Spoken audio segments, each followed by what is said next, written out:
Nous sommes le 17 mai 2022, bientôt 18h sur Akhbar al-Blad de Hassan à Tlemcen. Bienvenue sur votre chaîne préférée. Dans cette vidéo, nous allons voir pourquoi la Tunisie ne doit plus compter sur le gaz algérien. Avant d'entamer le sujet, n'oubliez pas de vous abonner à votre chaîne préférée, mais surtout n'oubliez pas de cliquer sur la cloche pour être sûr de recevoir un bip qui vous avise à chaque fois qu'il y a du nouveau sur la chaîne et vous invite à y aller pour être les premiers à consulter le contenu et voir la vidéo. Bonsoir. Alors que la Tunisie prônait une diplomatie qui plaisait à son voisin de l'Ouest, l'Algérie, le président Kais Saïed fâche depuis quelque temps son allié de l'Ouest et risque de ne plus compter sur ses exportations de gaz vers la Tunisie. Pour augmenter la quantité de gaz algérien exporté vers l'Italie, qui entraînera une hausse du droit de passage que la Tunisie perçoit en GNL relevé, l'Algérie tenterait actuellement de réduire les quantités de gaz vendues à la Tunisie. La Tunisie, dépendante à hauteur de 70% de ses besoins en gaz naturel de l'Algérie, obtient le gaz algérien de trois manières. Le droit de passage qui s'élève à 5,25% du volume de gaz acheminé par le gazoduc Transmed, traversant la Tunisie pour aller à l'Italie. En plus, la Tunisie achète plus de 30% de sa consommation en gaz à l'Algérie dans le cadre d'accords bilatéraux. Pour ces deux achats d'énergie, rien ne change. Par contre, ce sont les quantités du GNL algérien achetées via des contrats séparés qui risquent d'évoluer. Le pourcentage de gaz algérien obtenu par la Tunisie devrait cependant s'équilibrer avec l'augmentation du gaz fisc, estimée à 40%, et qui entraînera donc une augmentation de 10% des volumes de gaz obtenus par la Tunisie. Toujours est-il, le fait qu'Alger mette un frein à la fourniture du gaz contractuel à la Tunisie interroge, car au-delà de l'augmentation ou de la réduction du gaz obtenu par la Tunisie, la position entre les deux pays est de plus en plus inquiétante.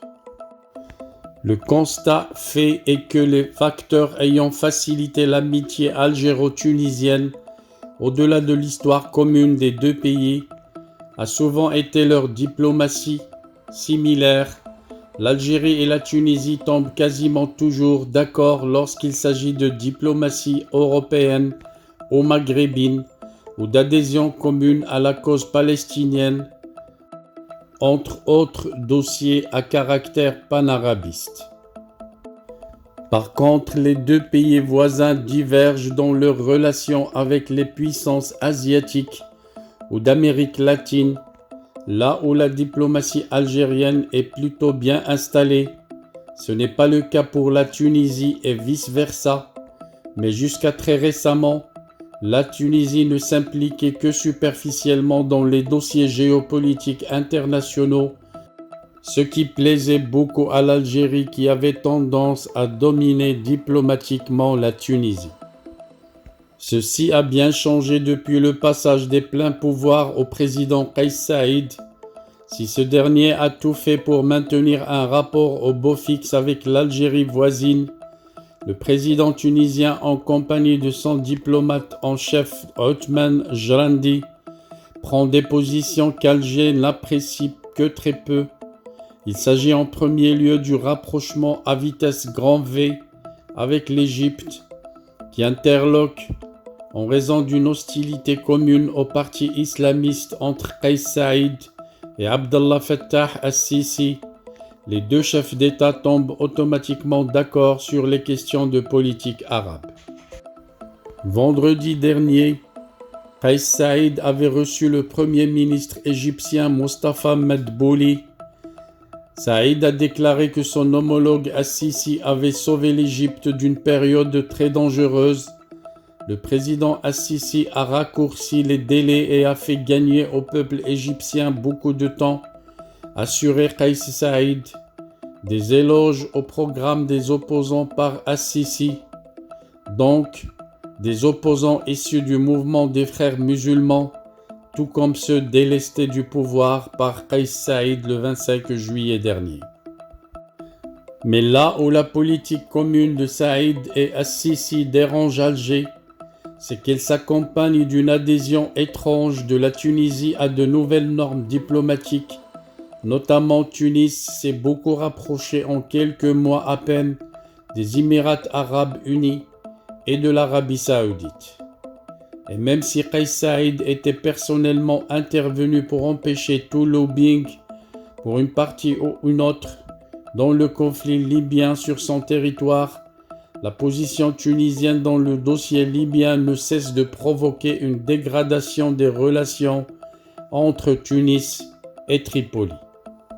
D'autre part, devant le Conseil de sécurité des Nations Unies, la Tunisie avait pris l'initiative de présenter la motion qui avait, après son approbation, condamné le remplissage du barrage de la Renaissance, Gerd, par l'Éthiopie, une décision que le ministre éthiopien des Affaires étrangères Demek Mekonnen a qualifiée d'erreur qui entachera le mandat de la Tunisie en tant que membre non permanent du Conseil de sécurité, une position tunisienne sur le Gerd que l'Égypte salue, mais évidemment, pour l'Algérie, alliée de l'Éthiopie dans le G4 déjà créé, les sourires ne sont pas de mise.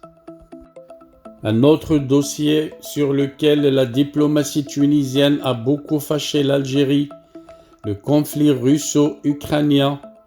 La Tunisie, qui fait partie des rares pays non-africains à avoir condamné la Russie à l'ONU.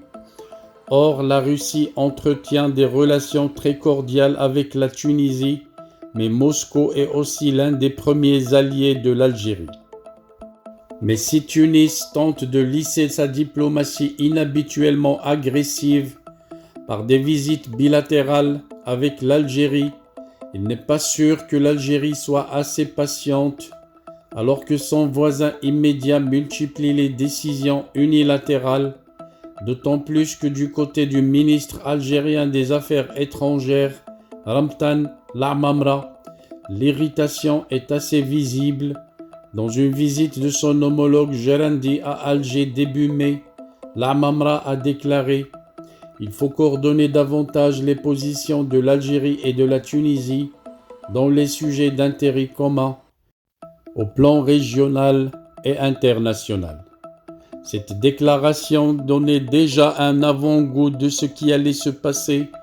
L'Algérie est déjà sur la position agressive envers la Tunisie et beaucoup de sources parlent déjà d'une sanction économique par le gaz de la part de l'Algérie, une arme diplomatique que l'Algérie avait déjà essayé d'utiliser contre le Maroc et contre l'Espagne par la suite. Et aujourd'hui, plusieurs sources confirment que l'Algérie tentera de faire la même chose contre la Tunisie.